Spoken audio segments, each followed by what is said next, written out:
Those individuals allegedly included high-ranking supervisors in the business, personal assistants, security staff, and household staff. Every day I'm working on that case. Every day we're figuring something out. Every day we're talking to investigators. And that's essentially what Alex did on this case.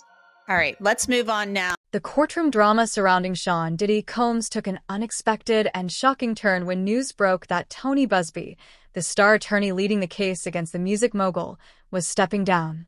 Picture this, a high-profile lawyer with a larger-than-life reputation suddenly withdrawing from one of the most sensational cases of the decade. How does this happen? And more importantly, what does it mean for the dozens of alleged victims who had placed their hopes in Buzbee's ability to deliver justice? Of alleged victims who had pinned their hopes on Buzbee's ability to bring justice. And that's the sad part, because whether it's a real lawsuit or something that you're just shooting to see if you can get some money, you can sue anybody for anything. But the sad thing about it is if the person loses their suing, nothing happened. The announcement landed like a bombshell.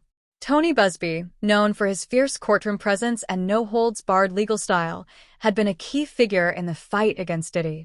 He wasn't just representing a few individuals. He had taken up the mantle for over 120 people, men and women alike, who claimed they had been mistreated in ways too horrifying to imagine. For more than a year, Buzbee had been the face of this monumental legal battle, making headlines with his fiery statements and bold accusations. And now, with the trial drawing closer, he was out, just like that.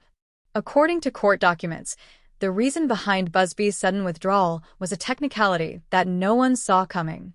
The federal judge presiding over the case revealed that Buzbee wasn't admitted to practice law in the Southern District of New York, the jurisdiction where the case against Diddy was filed.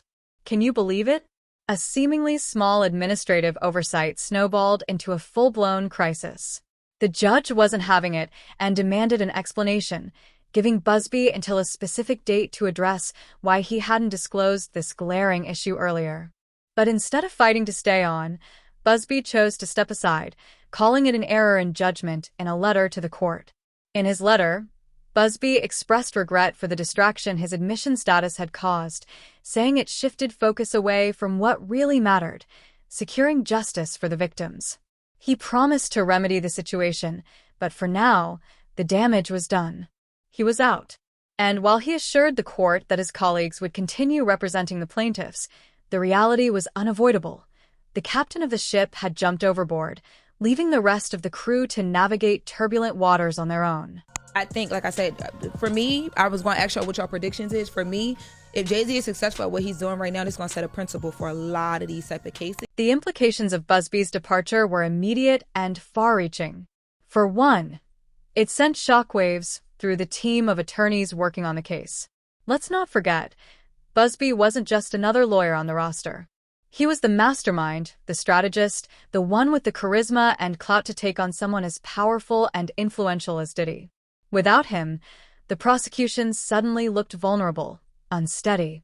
It was as if the foundation of a towering legal case had been yanked out from under it. And Diddy's legal team? Oh, they were quick to pounce. She hasn't sort of retracted the allegation she made against Diddy, but according to this, she never made them against Jay-Z without the prodding of Buzbee. This is a pretty devastating document if it's true. It's interesting now because Jay-Z obviously is going after Tony Buzbee and could decimate him because Jay-Z does have a lot of money. They were right about that. That's right. Diddy's lawyers, who had been on the defensive for months, saw this as a golden opportunity. They wasted no time framing Buzbee's withdrawal as a sign of a weakened case, even suggesting that the plaintiff's legal strategy was now in disarray, calling into question the credibility of the entire prosecution. You could practically see the smirks on their faces as they discussed their next moves. With Buzbee out of the picture, they knew they had an opening to strike, and they were ready to exploit it to the fullest. Behind closed doors, sources close to Diddy's camp reportedly described the atmosphere as celebratory. There was talk that Buzbee's exit could be a turning point, a moment where the balance of power shifted in favor of the defense. It was a morale boost for a team that had been under relentless pressure, facing not just legal challenges, but an avalanche of public scrutiny.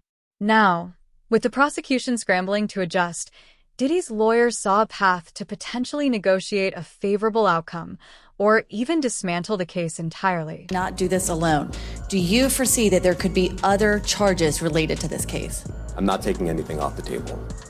No one wants to be mentioned. But let's not forget the victims in all of this. For them, Buzbee's withdrawal was nothing short of devastating. Many had chosen to come forward because of his reputation, believing that if anyone could stand up to a cultural icon like Diddy, it was him. They trusted him to amplify their voices, to fight for them in a way that no one else could. And now, with his departure, a U.S. judge has ruled that the rapper and producer Sean Diddy Combs will stand trial on federal trafficking and racketeering charges in May. He'll be held in prison until then. Sean Combs has pleaded not guilty to charges that he used his business empire to transport women and male workers across state lines to take part in recorded performances. If convicted, he could face a life sentence. In the days following the announcement, reactions poured in from all corners. Legal analysts debated the fallout, with some arguing that Buzbee's absence could weaken the prosecution's chances. Others took a more measured view, suggesting that while his departure was a blow, the strength of the case itself would ultimately determine its outcome. Still, there was no denying the symbolic weight of his exit. It cast a shadow over the proceedings, one that the prosecution would have to work hard to dispel. Meanwhile, speculation about the reasons behind Buzbee's oversight ran rampant. Was it really just an innocent mistake, as he claimed, or was there more to the story? Some wondered if the intense pressure of the case had led to lapses in judgment. Others floated conspiracy theories, suggesting that external forces might have played a role in his withdrawal. After all, this was no ordinary case. It involved one of the biggest names in the entertainment industry, a figure with deep pockets and far-reaching influence. Could there have been behind-the-scenes maneuvering to sideline Buzbee? The questions lingered, fueling even more intrigue around an already explosive case. As the dust began to settle, the prosecution faced the daunting task of regrouping. The remaining attorneys had to step up to prove that the case wasn't dependent on one man, no matter how central he had been. They had to reassure the plaintiffs, the court, and the public that the fight for accountability and justice would continue undeterred. It was a tall order, but there was no time to wait. The trial date was approaching, and the stakes couldn't be higher. So we've got actually some interesting stories. We're going to lead off with what's going on in that Jay-Z case, which we thought went away. We thought the woman who accused him of with Diddy after the VMAs, I believe back in 2000, had dismissed her case, and you thought it would just go away. It is not. For Diddy, the timing couldn't have been better. Just as the walls seemed to be closing and with new allegations and lawsuits piling up, this unexpected twist offered a glimmer of hope. His legal team now had the breathing room to recalibrate, to mount a more aggressive defense. And while the court of public opinion remained divided, the legal battlefield was where the real fight would take place. The courtroom drama surrounding Tony Buzbee's departure was far from over. In fact, it was just beginning. The ripple effects of his decision would continue to play out, influencing not just this case, but the broader narrative of accountability in the entertainment industry. And as tensions mounted, all eyes turned to the interconnected legal battles that loomed on the horizon. Let's start with Jay-Z. So remember, the woman who sued as a Jane Doe dismissed her lawsuit with prejudice. She said, I will not be refiling this, but a dismissal with prejudice is just that. It's a document that says, I dismissed this lawsuit. It says nothing else. It doesn't say I lied about the claims. It doesn't say anything. It just says I dismissed the lawsuit. But the fallout from Tony Buzbee's shocking departure didn't just create chaos for the case against Sean Diddy Combs. It sent ripples through an interconnected web of legal battles, dragging in other high-profile names, including none other than Jay-Z. Yes, you heard that right. What started as a singular case against Diddy has spiraled into something far larger, a tangled mess of lawsuits, accusations, and counterclaims that could rewrite the rules of accountability in the entertainment industry. And at the center of the storm, two of hip-hop's biggest moguls, both fighting for their reputations in courtrooms that seemed to get more chaotic by the day. Now, let's get into it. The link between Diddy and Jay-Z isn't just about their shared history in the music industry. It's about the overlapping allegations and the legal strategies that have dragged them both into a whirlwind of controversy. Jay-Z's own troubles began when he was added as a defendant in one of the lawsuits tied to Diddy, a lawsuit that claimed the two men were involved in an incident that allegedly happened decades ago. It's interesting because You know, obviously this civil suit was coming for a while. Yep. And there was some talk between Buzbee and Jay-Z's lawyers. I think both Buzbee and Jay-Z's lawyers are really alphas. What's fascinating about this situation is the role of Tony Buzbee. Before his abrupt exit from Diddy's case, Buzbee had also been involved in the legal battle against Jay-Z. In fact, Jay-Z went so far as to file a defamation lawsuit against Buzbee, accusing him of making reckless and malicious claims that tarnished his reputation. Jay-Z's team didn't hold back, alleging that Buzbee was more interested in creating headlines than uncovering the truth.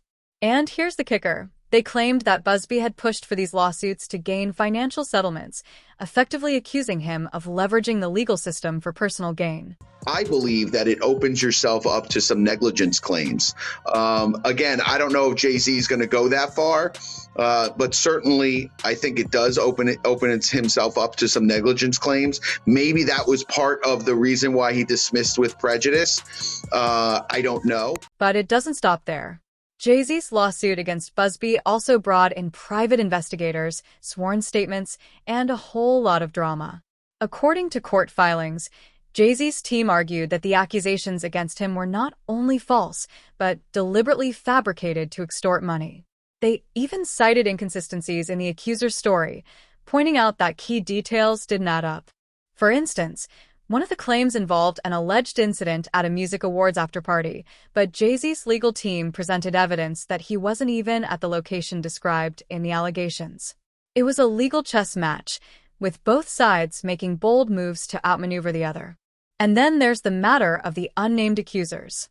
In one of the lawsuits, the plaintiff withdrew her claims, citing fear for her safety and concerns about being publicly identified.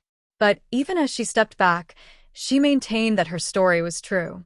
Jay-Z's team, however, argued that her withdrawal was proof that the allegations lacked merit. They claimed victory in the court of public opinion, framing the dismissal as vindication for their client. Yet the shadow of the accusations still loomed large, and the case remained a hot topic in media circles. She walked away, got no money. Got nothing. Over. And Jay-Z celebrated that, the fact that... We should say, and it was filed by the lawyer who has filed a slew of lawsuits. What's particularly intriguing is how these cases have become intertwined, not just legally, but in the public imagination. Diddy and Jay-Z are two of the most recognizable names in the world, and their reputations have always been part of their brands. For years, they've been seen as untouchable figures, icons who transcended the music industry to become cultural powerhouses.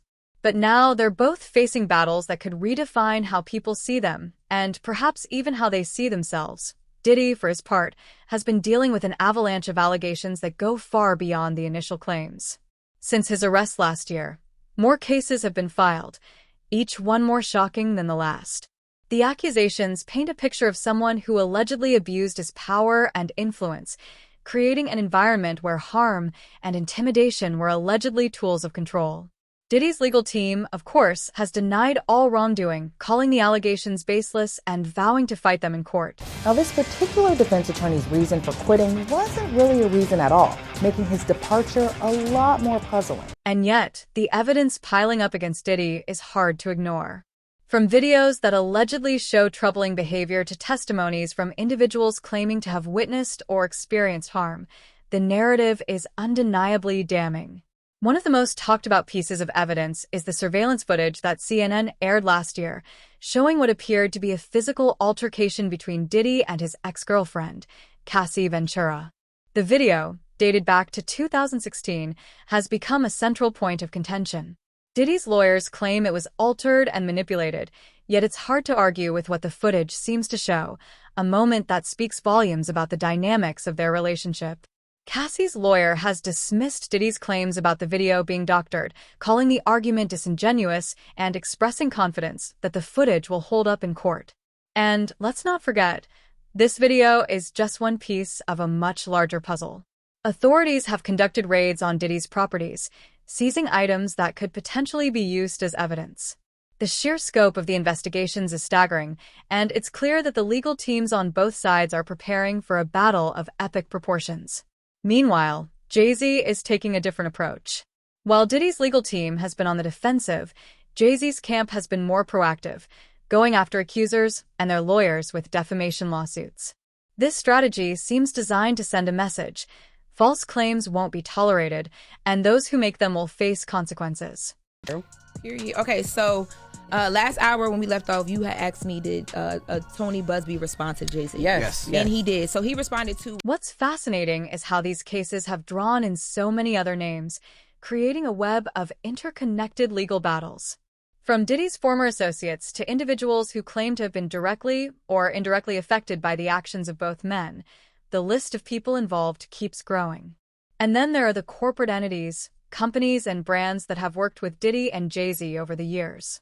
Some have distanced themselves, while others have remained silent, waiting to see how things play out. The stakes aren't just personal, they're financial, reputational, and cultural. But what's even more alarming is the growing conversation about the role of enablers in these cases. Whispers of high-profile individuals who allegedly looked the other way, or worse, actively participated, have begun to surface. Could there be other powerful names that might be revealed as investigations deepen? Speculation is already running wild, with insiders suggesting that some of the biggest players in entertainment and business might have to answer uncomfortable questions. The idea that this web of accusations might implicate more than just Diddy and Jay-Z is creating an atmosphere of unease, with many wondering who else might be dragged into the spotlight. Adding to the tension is the recent revelation that several of Diddy's former bodyguards and staff members have reportedly been subpoenaed. These individuals, once part of his trusted inner circle, could potentially provide damning testimony, or conversely, help bolster his claims of innocence. The stakes for these witnesses are high.